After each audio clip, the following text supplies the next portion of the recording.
I've known you for, well, I think it was 30 years ago that I first interviewed you face-to-face when you, soon after you published maybe your first or second book, Software for the Brain.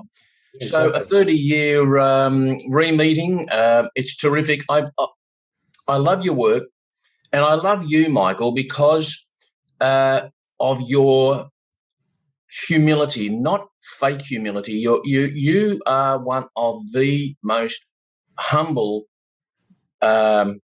gurus. You'd hate me saying that, but thinking about thinking gurus that I know, and I've loved reading your books. I tell you why quickly, because you make the complicated seem so accessibly simple, and I love that about you, and that's why I was looking forward to this conversation. Thanks for the background. Very interesting. Thank you for your kind words. I appreciate that. It's a pleasure.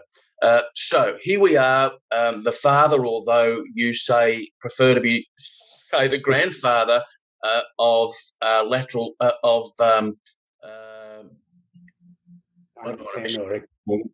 the times 10 thinking. Yes, that's right. But there was something that happened before. You mentioned Edward de Bono, and also there's another man that most on this podcast won't know of, but would know of his work in some way or another, and that's George Gallup. So it was with the combination of Edward de Bono, George Gallup, and Michael Hewitt-Gleeson that you became the world's first Ph.D. recipient in lateral thinking. Just talk us through that and how you got that, please. Okay, well, thank you. Yes, George Gallup, Professor Gallup, he was 84 when I met him, so he was the founder of the Gallup poll at Princeton. Everyone would know about polling. He was also, in a sense, the inventor of market research, with the exotic idea was not just the company or the organization coming up with their product, like Henry Ford saying, here's the car, and you can have any color you want as long as it's black, going forward. And still there are many companies, even today, and organizations that are driven by their own desires, which is good. But his exotic idea was to ask the customer for their point of view and to measure it scientifically, and through the sample and so on, that if you ask a sample of 1,200 people something, you get the same result as if you ask the whole population, plus or minus a small deviation. So that became the Gallup poll, market research, which in our polling is, no politician or marketer worth their salt would go into the market now without doing some kind of market research or polling and asking the constituency, the punters, what their point of view was. So he was a big guru in America when I met him, and he was a big fan of what we were doing with the School of Thinking. He felt that was the most important thing that America. He said in the Gallup poll they did every year to ask the American people what they felt about educational objectives. He said the number one thing that came out year after year was that they wanted their kids to be taught to think, but they didn't think much was being done about it. So I was very, very fortunate that he was a supporter. He became my examiner for my PhD, and I did my PhD in selling. By then I'd been in America long enough to see what I thought when I went to America, and I was based in New York, it would be the land of the salesman. I would learn. I was already interested in selling, and not just doing it, but the theories of it and reading about it and so on. And a lot about it I didn't like. I didn't like, intuitively, and as an Australian, I didn't like it. It was too American and too sort of obvious. But anyway, I thought I'd learn more about it. When I got there, I found out that they weren't really that great at selling at all. They had a very big market, enormous compared to Australia. It was not as sophisticated a market as Australia. In Australia, the majority of people live in 2 or 3 cities: Sydney, Melbourne, Brisbane.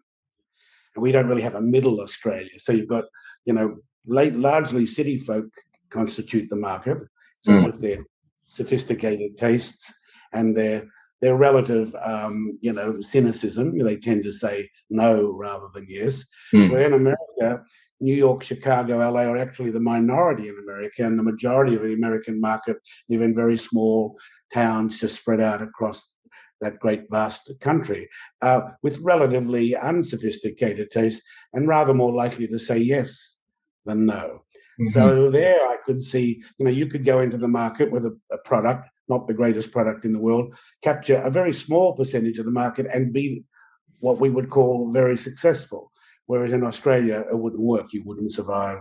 So anyway, these and other insights began to formulate in my brain as I'd been there long enough. So when I had the chance to do the Ph.D. in lateral thinking, I chose to challenge selling. So the idea of lateral thinking is to find out what the main point in something is and then escape from it in order to see if you can find another angle. So I did all my research on selling and found that all the books that were written since the early 1920s and then on through, this is around 1980 when I did this, Mike. I couldn't find any published work which was sort of academic or just very, very sort of promotional in that range, that didn't say that the fundamental truth about selling was the salesperson closes a sale.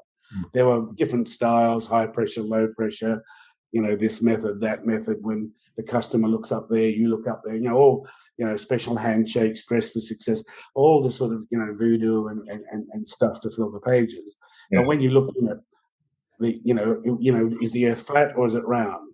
Well, their view was what I consider the flat. It's the salesman that closes a sale, and this was proven.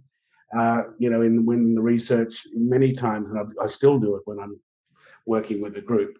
I ask them, when a salesperson goes out to make a sales call, or when they used to be able to go out to make a sales call before COVID, when they come back from that call, what's the first thing that their manager asks them? Did you close the sale? That's it. And every audience says the same thing. Did you close the sale? And that single question would drive the behavior of salespeople, because after all, the manager pays their salary. And while when they start off, they might be like that. But if every time you make a call, you come back, your boss asks the same question: did you get the deal? Did you close the salesman?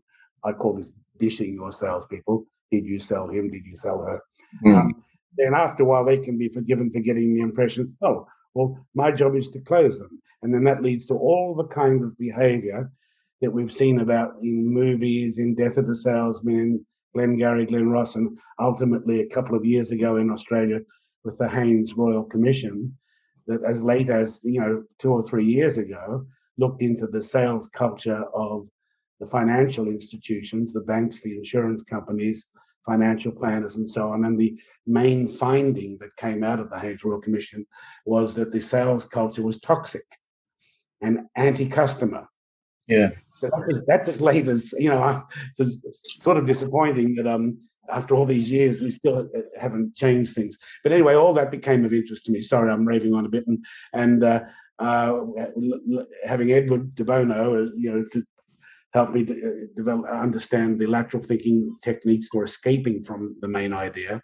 And then George Gallup to, with his wisdom, to look at it. He said, then I did the PhD, the thesis, got the PhD, did a program in New York with 24 hospitals to prove it in the field, and got honors PhD and published. The book, became a bestseller, and George Gallup said it was the first new strategy for selling in 50 years in America. So this young Aussie St Kilda boy goes to America and teach the Yanks how to sell. So that was good on you, mate, and good on you, buddy. Well, I can tell you and the audience, Michael, that that book that you wrote as a consequence of your thesis, PhD, your research, you titled it NewSell, relaunched it or republished it under a different title, Wombat Selling, and we'll come back to that if we can. But I read that book and I reread it and read it again after I reread it because I was absorbed in it and by it. And I put more than that, I put your principles, your theories, your proven research to work because I was a medical rep back at that time. Yeah. So I also gave the book to the trainer, the sales trainer of the company, big pharma company I was working for worldwide. He loved it. So I won national sales awards and kicked ass following implementing, because what you really found out through all of your research, and I'm going to paraphrase here, Michael, is that customers hate to be sold, but they do love to buy. And if you can facilitate the buying decision, not the selling. Exactly. But here's what we want to move on to if we can. Yes. You got your PhD under the umbrella of lateral thinking, but your work was in selling. Yes. And excuse me, with Edward de Bono, who has since passed, you co-founded the School of Thinking, which still runs today, and we'll also come back to that because you provide free thinking lessons online, and I can highly recommend them, and we'll talk more about that. Your book, Software for the Brain, I want to recommend that because that's the first book of yours I read, but it's not the first book you published, I believe, but I think it might have been the second or third. I've read every other book that you've published since then. Now, here's what we want to come to now, Michael. Times 10 thinking. Now, many Americans, when they think of times 10 or 10 times thinking or 10x, will think of his name escapes me, a Texan entrepreneur and millionaire and trainer, and he actually has a book on closing the sale. It'll come to me. North Americans will know who I'm talking about. But you actually wrote a book on times 10 thinking called the Memeplex back in the day. So what's the benefit? Now, what's that? That was 2000. I published the X10 Memeplex. Over 20 years ago. So, I want to arc back to something you said earlier when you were covering your early story. I've been dying to ask you this question, Michael. You mentioned about your training in the Army, the Defence Forces, Vietnam, getting prepared for Vietnam, and how being trained in leadership by the Australian Defence Forces, the Australian Army, prepared you for being a leader of young men in war and battle and what happens. But you learned something else. You learned, and you write this as an acronym, and I want to ask you about this. The power of practice, repetition, and rehearsal. Yes. Just talk us through briefly about that power of practice, repetition, and rehearsal, and why do you use acronyms so often in all of your work? Okay, good questions. Thank you. So I'll answer the second question first, because a lot of people ask that. So the one you mentioned we call PRR, practice, repetition, rehearsal, and there are others, the GBB, and we've got quite a lot of them. And after we teach them to people, they like them, they learn them, but they joke about them and say the very same thing you asked. Well, if you got another 3-letter acronym for us, I guess I really learned that in the military first. The military are very big on that sort of thing. And there's a very interesting cognitive reason for it. And then it comes back then to the philosophy of the School of Thinking. A lot of people, when they think or hear about thinking, they imagine, the famous Rodin's famous statue of the thinker, his chin on his hand, and you can imagine the bearded philosophers, Aristotle and Socrates and others through the ages, sitting around sort of chatting and meditating and so on. And that is a lot of fun. I mean, particularly over a bottle of red wine. I mean, we all enjoy that. But we didn't, that's not what we were interested in. We were interested in the kind of thinking that gets things done. The kind of thinking, I mean, one of the things I like about the theme you've chosen for your podcast is comeback. Now, what a terrific idea. We all have our ups and downs in life. So it's just part of being alive. How do you come back? How do you recover? And we've got a big recovery project ahead of us on the planet now, not only with climate change and other things, but of course with COVID. But how do you recover? And how do you come back?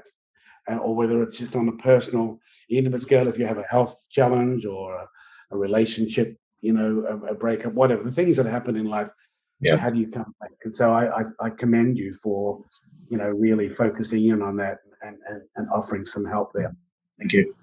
But where is that done? Where is the comeback part of the body? And if you put your hand on your forehead there, just below your hand is what we call the prefrontal cortex. I've just recently written a small book about it called The Fourth Brain. And because I was attending a conference about, an online conference in my field, cognitive neuroscience, say 3, maybe 4 years ago. And there's one of the speakers I really wanted to listen to. So I stayed in there so I could hear him. He was a leading cognitive neuroscientist. And he said 90% of the papers on the human brain have been written in the last 10 years. There's been an enormous explosion in the interest in the brain, how it works, alongside, artificial intelligence and computers and programming. And all of this incredible growth of artificial thinking has kicked back a tremendous interest in what our brain does. And so I thought, gee, I did all my work in the 70s and 80s. Maybe I don't know anything anymore. So I spent 18 months making sure I really caught up with, all the stuff that was going on that I might have missed out of. And most of it's still quite valid. But the main leap forward is the work that's been done on the prefrontal cortex. This is the executive part of the brain. Right. So the other 3 parts of the brain come to us in a way genetically pre-wired. The reptile brain, from a million generations ago, regulates our heart and all of our housekeeping and keeps us alive. Then you've got the mammal brain, which is the emotional brain, the limbic system, our emotions, the big one, fear, and then the big human cortex. But they're all actually come as a result of our DNA. They're programmed, and as you grow, these things grow. But there's this front part of the brain which doesn't come genetically. It has to be wired up from birth. So it gets wired up and developed, not genetically, but through all the hundreds and probably thousands of daily, hits and misses, ups and downs, wins and losses, all the experiences we have. And this is how we can learn to live in the street where we live, in the family we live, in the culture we live in, the environment, the climate, and so on. Otherwise, we wouldn't necessarily be able to adapt. And so it doesn't really come online fully until we're about 25. So this accounts for a lot of the problems that adolescents have in peer group pressure and in gambling and all sorts of other things, because they don't really have the ability to assess risk and to do this sort of. I can relate, Michael, in a big way. Well, I think we all can. We've been teenagers, and some of us have even have teenagers as kids, and so that's a big issue. But all of this is quite recent, and so I wrote about that recently. I'll send you a copy of this particular book anyway. But the point is, what I was interested in then before, and even more so now, is developing software for the prefrontal cortex, software specifically so that you can come back, or you can recover, or you can look at things differently, or you can escape from your box, whatever your box might be. Yes. And that is, in a sense, the most difficult feat of human thinking, is to escape from our point of view. Because after all, that is our point of view, if you add culturally in the Western world, if you were educated in America or Europe or Australia, you learned at school, the church in the Middle Ages invented the idea of, universal education, which was a terrific concept, and to the world, it spread it around through the world by influencers, we would call today, but they were missionaries then. And they went around the world and they established schools and libraries and hospitals and so on. And we have this vast educational project, which we've seen over the last 500 years. But the software for the brain that was embedded in that was Greco-Roman software, Aristotle software, the idea of right and wrong. So in the thinking hats, it's the black hat, the judgment hat. I'm right, and if there's such a thing as right and wrong, well, I'm right, so therefore you're wrong. And that leads to conflict and argument, and We see in our parliament in Australia, all the people on this side saying we're right and nothing you say makes any sense.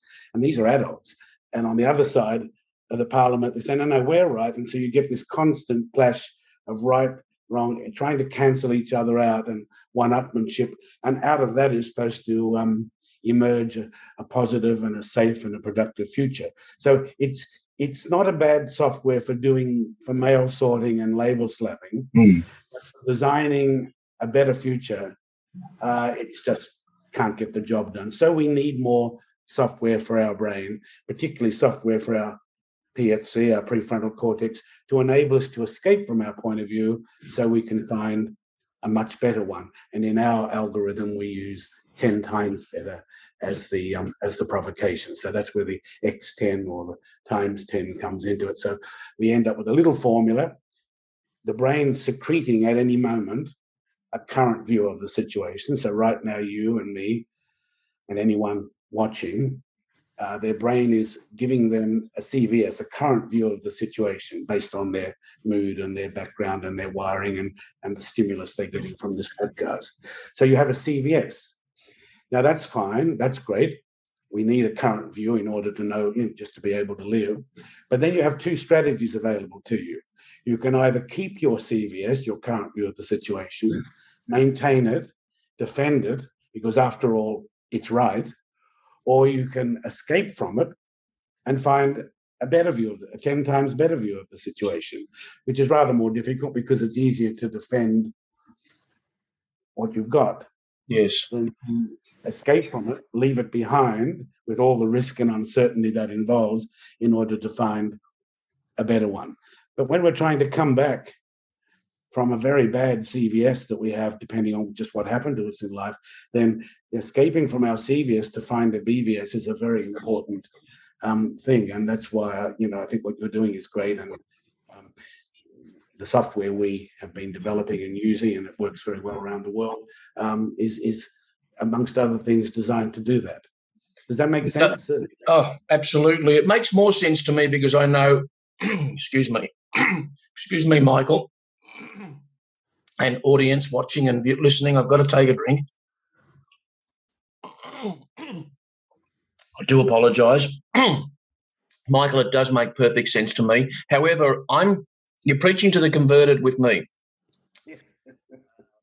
So when we think of a software and an app, because you also use the vernacular an app for your brain. Yes. So we don't have any USB that we're going to stick into our ear to upload this software, this app, this new way of operating system or a section of the operating system. And you've developed this, and I'm going to put a link in the show notes, Michael, because you've got a 59-second lesson in this. Exactly. And it's just such a succinct video. I've watched it, 20, 30 times, more probably. And I highly recommend the audience to drop down into the show notes and click on the link towards that takes you to Dr. Michael Hewitt-Gleeson's 59-second lesson in thinking, because there is where you're going to learn in 59 seconds how to upload, install, and turn on and switch on this app, this new piece of software for your brain, which when you use it twice, you'll have it forever, as Michael says. And the other thing that I want to come to now, Michael, because we can, this is kind of like we're going to get into the shell here. We're going to get to the seed of the apple. All right. So let's just say we've got someone listening, viewing you, Michael, listening to you, and they do feel right now stuck.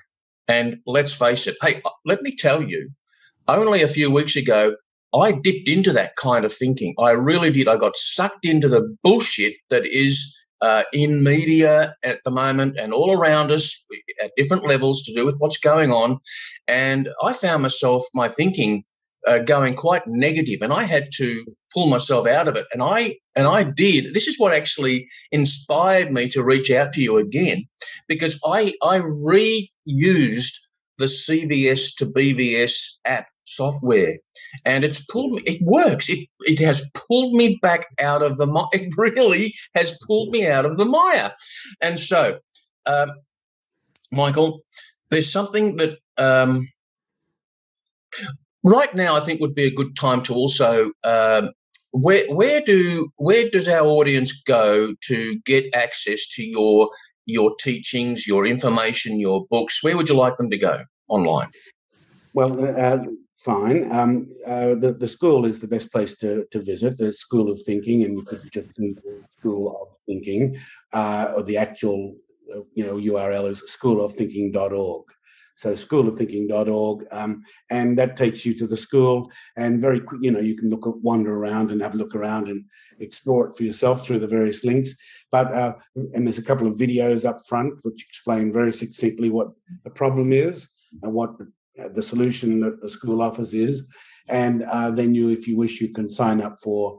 Of course, it's all free, and there are no fees of any kind. So it's not just a come on. There's nothing against fees, but as it happens, the School of Thinking, it's funded. We've funded it through our corporate work that we do. We charge corporations handsomely because they have the money, and we provide it to the public for free.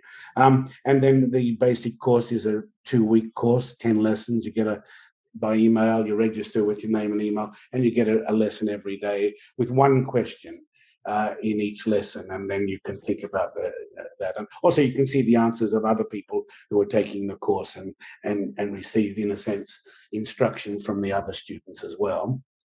I'm in the middle of that, and I can highly recommend, personally recommend that you do it. I'm speaking to the audience now, Michael, that you do it. Go to this link will also be in the show notes, but it's schoolofthinking.org. There's no hyphens, just schoolofthinking.org, and there you'll see. Now, Michael, you also came up with the idea of these smart. Do you call them smart books? Yeah, I call them fast books now. Fast books, yes. Because we live in a world that's dictated by our smartphones, and I mean, basically, if I write a book now, it's published, it goes up on the shelf, but everyone's attention is on their screen. So you've got to be where the fish are. So if people's attention, which is our most valuable possession, our attention, if that's on the screen, then I better have my books there. What kind of book do you need on a screen? You need a book you can read in about 10 minutes. You need not too many words on a page and bigger print and so on. So I designed the books to be easily read quickly on your smartphone, and I call them fast books. And there's a bunch of those, and you can download them on the school. I just wanted to finish just something I got off the track before. You asked me about why we use the 3-letter acronyms, yes. And the reason is I learned that in the military. So when you learn skills and you practice and you drill and you do quite a lot, maybe many hours of practice in order to be good at it, but usually these skills are required under highly emotional and difficult circumstances, such as in battle. And you don't have a lot of time for long conversations about, I think we should. So if you're in a plane that gets shot, and there's two of you, and the front pilot will say, the call sign, Tango, Whiskey, Juliet, eject, eject, eject.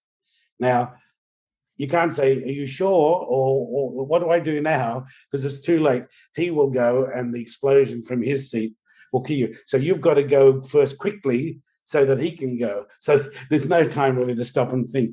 All this thinking and that had been done previously with the planning and the drilling. So these eject, eject, eject, or ambush left, or whatever are things, or eyes right, on the parade ground. These are all succinct commands that can trigger off a lot of work that's been done in the background. So if you want groups to act as a team. Now, I'm not saying all of us have to do that, but that's where it came from under the situations with the most severe bottom line. So they really have to work, and the military are way ahead in their training and so on of understanding human behavior, how to train human behavior, how to change it, way ahead. And I realize now, as I got more of a few years under my belt, the 3 trainings that I had been exposed to with the academy, through the education system, the church, and the military. And by far and away, the military was way, way ahead of the others. And my explanation would be that in a Darwinian sense, the bottom line for, and business too, also the boardroom. So you've got the academy, the boardroom, the church, and the military. The bottom line of the military is far more severe than any of the other bottom lines. So in a Darwinian sense, it's no surprise really since the Roman army, over thousands of years of military science, they have evolved highly effective methods for training. And one of them is to use those very succinct trigger patterns that trigger off a larger pattern that's been developed. So in our software, CVS to BVS, once you understand that it means the current view of the situation, CVS, can never be equal to the better view of the situation, BVS. And to give it some measurement, because there's two sides of the brain, one, in general terms, one likes words, but the other likes numbers. So we can say lateral thinking, or we can replace that with X10 or times 10 thinking. Right. Same kind of, you're provoked to escape from where you are and to go somewhere. The X10 will do that for you, multiply you by 10 away from where you are, and create the escape from the box effect or the lateral effect. So we ended up with the formula CVS, current view of the situation, which your brain gives you at any moment, multiplied by 10 equals BVS, better view of the situation. And then you can just practice that CVS to BVS like you were doing push-ups. So when you're walking down the street, I was in New York, your left foot hits the ground, I'd say CVS to BVS, not out loud because they might lock you up. But it all works from a cognitive point of view so that you can really develop habits of thinking. I took you literally when you wrote that in your book, that's how you helped to install by repetition CVS to BVS. And I started doing it again just a few weeks ago. And there it was, because the software was there. It just needed to be reignited, turned back on again. And when I say it works, I mean, when I say to the audience, Michael, Dr. Michael Hewitt-Gleeson's software for the brain and this particular switch, CVS, current view of the situation, to BVS, better view of the situation, it works. And so also I want to mention when the audience go to your site, schoolofthinking.org, I do want to recommend that they scroll down the page and do this. Pick one of those books that you see that Michael has there free. They're a quick read. They're quick to download. They're quick to read. The way that Michael has formatted them is that it's almost like you might know of Amazon have a speed reading app called Word Runner, where you can by choice flick a switch, and the whole book that you have appears on your screen one word at a time at a speed up to 900 words per minute if you want. I mean, I choose around 250, 350 words per minute, and so it's a fast way of reading a book. But Dr. Michael Hewitt-Gleeson, it doesn't have that, but he's centered in big, large capital font in the center of and probably 20 up to 10, 20 words per page. You can read his books in 5 to 10 minutes and you'll get 5 to 10, 20, 30 plus, 40 plus years of wisdom packed into 5 to 10 minutes of reading. So I recommend that you go there. Michael, time always flies when you're having fun.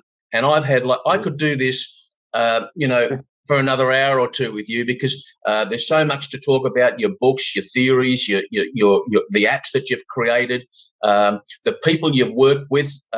Jack Welch, former head of GE, just for an example, which we didn't get to talk about, but the audience will find out all about this on your more about this on your site there, schoolofthinking.org. But there's something I'd like to ask you to close off with, if we can, because it is something that caught my eye and may catch the audience's eye too when they go to your site there at schoolofthinking.org.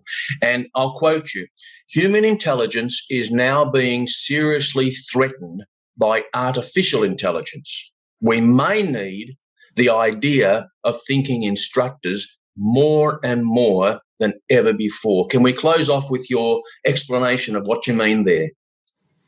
Okay, so it can be threatened by AI. Yes, it can also be helped by AI. But I'll just talk in the context that I wrote that was in the. I'm trying to encourage people to develop their human thinking skills.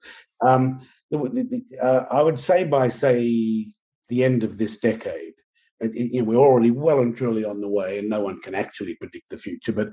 But I would say it'll be quite clear by the end of this decade that there are two types of information models. There's the carbon model, which is us, and the silicon model, which is computers. We're already there. I mean, most of the advanced weapon systems of the world are all run by computers because human reactions aren't fast enough. Even though they may still have a pilot in a fast jet, most of it's all being done by computers. And there are many other situations, even the laboratories that are making vaccines and so on that we need so desperately for COVID. Most of the work is done by supercomputers, not without human assistance. So you have these two quite distinct, in many ways complementary, the carbon information processing, which is from humans, and silicon, but there are speculations by people, by all various people, as can happen, as to what extent there could be a threat. And the threat doesn't have to be intentional or personified in the sense that artificial intelligence, for some philosophical reason doesn't like humans and decides that we're the enemy. It doesn't have to be. It can be just an incidental threat that was never intended, just an unintended consequence. So, but certainly, artificial intelligence cannot unhappen. It cannot go away. These cannot go away. There's no one going to come up. There's all sorts of people saying, what are the negative consequences of Facebook and too much attention on screens and blah, blah, blah. Well, there's a mixture of both. There are negative consequences and they're very positive, useful things. I don't think I could really do without this anymore, but it's irrelevant because it ain't going to go away. No one's going to be able to rise up and get rid of these. So we are evolving into the future together with AI. Now, in the military, hope is not a strategy. We can hope that there will never be a threat and that everything is fine, but that's not a strategy. We should plan for the ability to manage any potential threat. And the best way to do that is to increase the level and the excellence of human thinking. That can easily be done because we've got the hardware, which is by far and away superior to any silicon computer on the planet or in the universe that we know of. The human brain is by far the most complex and amazing machine, but we're still largely teaching 2,500-year-old brain software in schools, a Greco-Roman right-wrong system.